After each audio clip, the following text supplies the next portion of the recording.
The images in the following program are highly sensitive and may be as disturbing to viewers as they were to us. However, we have to show the truth about animal cruelty.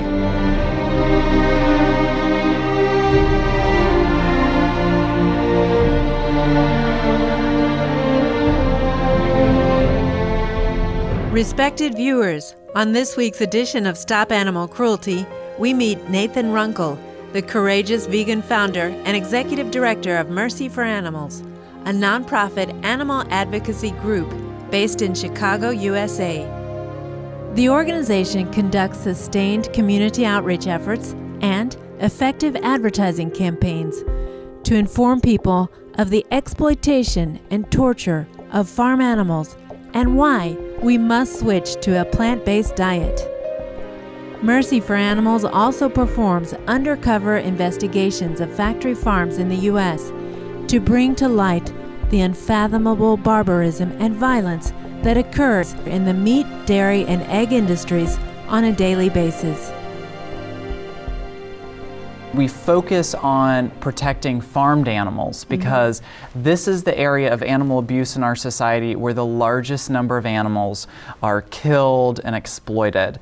Over 9 billion cows, pigs, and chickens in the United States are killed for food every year. If we look at a global level, we're talking about over 50 billion farmed animals. And each one of these animals are unique individuals with their own personalities and needs and interests. So Mercy for Animals sets out to expose the cruelty that's taking place in factory farms and in slaughterhouses and inspire consumers to adopt a healthy and compassionate plant-based diet. Why did Nathan Runkle decide to make safeguarding our animal co-inhabitants his life's work? I was actually raised on a farm in rural Ohio and always had a natural affinity for animals. I always cared deeply about their protection. And I witnessed a lot of animal abuse growing up, and that always felt wrong to me. When I was 11 years old, I came across information by a local animal protection organization that opened my heart and my eyes to animal cruelty issues on a broader scheme and taught me about factory farming, or the industrial animal agriculture systems that are used in this country and across the world, where animals are kept in tiny cages and stalls and pens, so small that they oftentimes can't even turn around, they can't extend their own limbs. I learned about the harsh realities of slaughterhouses, and at that young age, I felt that this cruelty was not something that I wanted to support. It wasn't something that I wanted to take place in my name, and I became a vegetarian at that young age, and then we formed Mercy for Animals a few years later. So how old were you when you actually started it? I was 15 years old when we formed Mercy for Animals. I saw a need for an organization in our local community to work on behalf of farmed animals. You know, these animals being so abused, so intensively confined, have basically no legal protection from some of the harshest abuses. We set out to give these animals a voice and have grown to a national force since then. There is a reason why factory farms and slaughterhouses keep tight security and do not allow outsiders to view what goes on within their walls. If people were to see the mass murder and obscene torment of innocent beings occurring inside, the consumption of animal products would quickly end. Really backbone to the advocacy work that we do on behalf of farmed animals is undercover investigations inside of factory farms, hatcheries, slaughterhouses. And our investigators go in and they serve as the eyes and the ears for all of us, every consumer. They go in, they work side by side with people in these factory farms and slaughterhouses for months on end. They risk their personal safety. They give up everything that they know. They go in wired with hidden cameras, and they document case after case of routine and systematic animal cruelty and neglect in these facilities. We have entered 7 of the largest egg farms in the United States from coast to coast, and every single time, without exception, our investigators find just appalling abuse. We've been inside of the world's largest hatchery and inside of poultry slaughterhouses.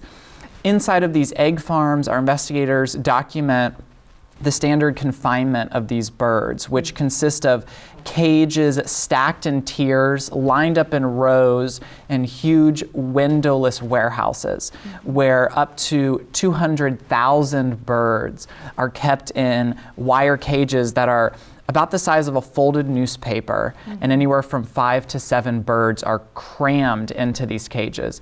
They can't fully spread their wings, they can't walk, they can't perch, they can't dust bathe, they can't engage in the most natural behaviors. And these birds, as a result, they lose their feathers, they get injuries and infections.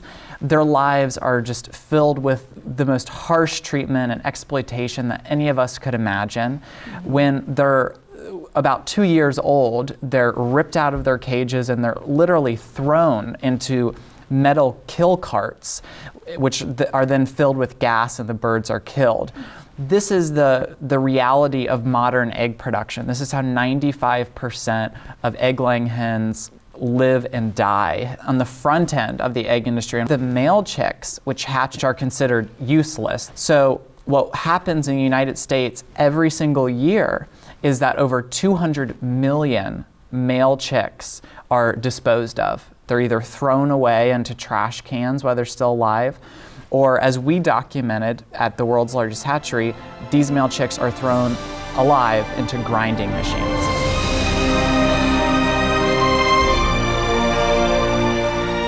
When Stop Animal Cruelty returns, we will continue our discussion with Nathan Runkle, founder and executive director of Mercy for Animals.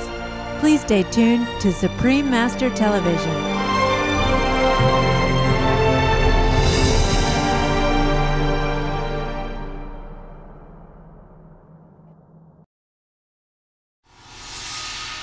The images in the following program are highly sensitive and may be as disturbing to viewers as they were to us. However, we have to show the truth about animal cruelty.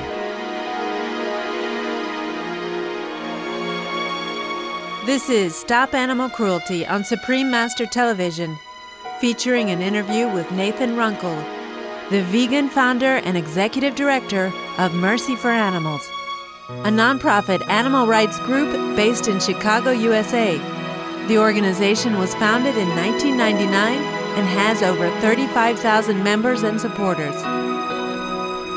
So what has been the public response to your work? People are really kept largely in the dark on where their food comes from, and that is intentional. The meat and the dairy and the egg industries spend hundreds of millions of dollars every year to convince consumers that farmed animals live happy lives out in open pastures and that they come back to the big red barn.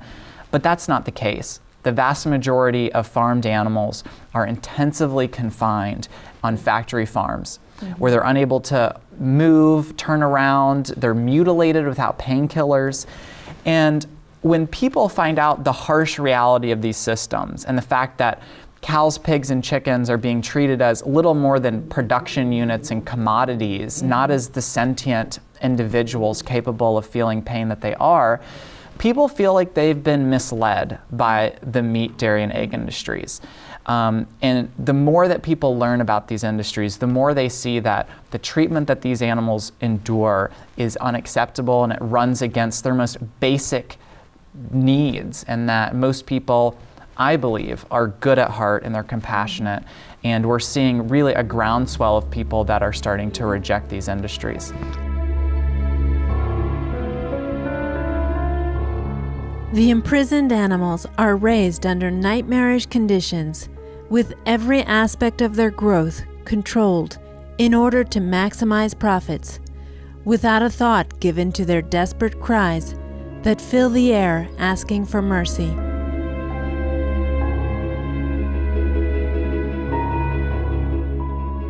in many regards, these are almost Frankenstein animals of what they once were, because they've been genetically manipulated. They've had their feed manipulated, their lighting manipulated. Many of them are injected with growth hormones. So what we now see are broiler chickens or meat-type birds going to slaughter when they're only 45 days old. And these birds have been bred to grow so large and so fast, they're victims of their own bodies. They have crippling leg deformities. They have problems breathing. Many of them have heart attacks. Some studies say that 90% of these birds have problems even walking. You look at turkeys, they suffer the same sort of problems to the extent that they can't even reproduce naturally. All of them have to be artificially inseminated.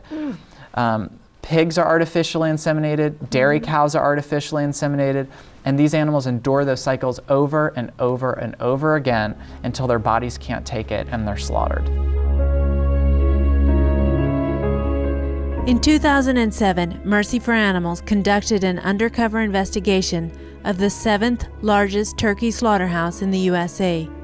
What they found was beyond shocking.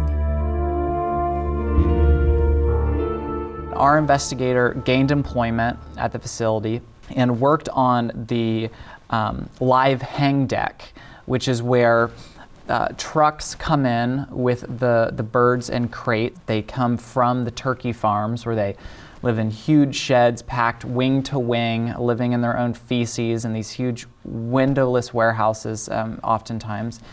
And what he documented is they arrive at this facility and the workers take these frightened birds who are flailing and screaming, rip them out by their legs and snap them by their fragile limbs into these moving shackles, which take the birds upside down, fully conscious, still alive, through a process. And the first stage after they've been slapped into these moving shackles is their heads are taken through a pool of electrified water.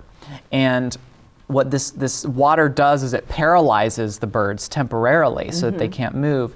And then a rotating blade slits their throat. And the investigation found these birds flailing about, blood all over their feathers. And this form of slaughter is standard. This is how the 8 billion or more chickens in this country and the over 200 million turkeys in this country are killed every single year. So that's the day-to-day operations at this facility, subjecting these birds to enormous cruelty. One of the problems with this slaughter system is that some of these birds will go into the scalding hot feather removal tanks of water while they're still conscious, because their throats either weren't slit at all, or the birds hadn't bled out, or they weren't dead yet by the time they reached these tanks of water. So some of these birds go into the water while they're still alive. We all have the power to end the horrendous scenes we have seen today that are representative of what is occurring all across the world. Please, choose to follow a compassionate, organic, vegan diet, as it ensures that animals are spared from being brutalized, exploited, and violently killed for food.